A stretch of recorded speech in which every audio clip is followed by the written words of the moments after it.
This is a barbell RDL or Romanian deadlift. It's our hinging pattern. We're going to be working our hamstrings and glutes.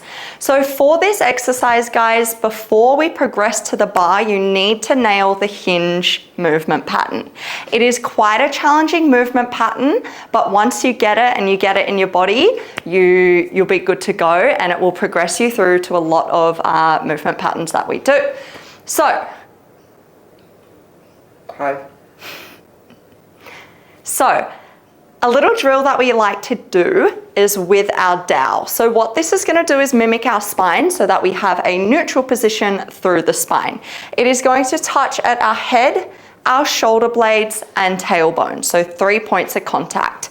Our feet are grounded and hip width apart. We have a soft bend in our knees and our shins are going to stay vertical. So from here, once we're locked onto that position, we're going to think of pushing our hips to the back of the room and then standing tall, okay? So we're bowing forward, but we're initiating the movement from sending the hips back.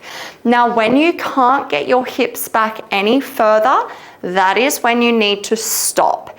Everyone's range of motion is going to be a little different here. So if you go too far, you'll see that here, the dowel has come off Jack's tailbone and his spine has gone into flexion. So we don't want to do this. At the same time, we also don't want to lead by sticking the butt out and getting an arch in the back where it will come off our shoulder blades, okay? So there are a couple of common mistakes that will come through in your hinge. So coming to the bar now, we're going to mimic that neutral spine. So we're going to walk up to the bar, our shoelaces come underneath, and we're going to grip on so our hands come just outside shoulder width.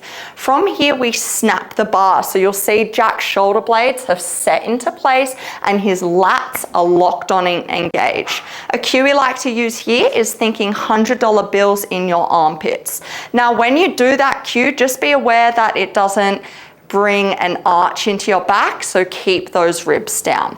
We're going to step back and get into place so we have cleared the rig. We're going through our checklist, so feet are parallel, hip width apart, big toes, little toes, heels into the floor. Soft bend in knees, neutral pelvis, ribs are down, snapping that bar. We push the hips back. The bar stays nice and close to our midline and over our shoelaces the entire time. When Jack's hips can't get back any further, he's thinking of pushing the world away with his feet to stand tall, up and out. When we stand tall in that top position, guys, don't squeeze the butt and push the hips through, okay? The glutes do their work at the bottom position where we're stretched. They're not on at the top, all right? Give this movement some time. It can be hard to perfect, but take your time with it. Slow and steady wins the race. You should feel a little bit of a stretch and lengthen through those glutes and hammies. If you feel back pain, please stop, regress, send us a video, go back to your dowel and nail that hinge with a neutral spine.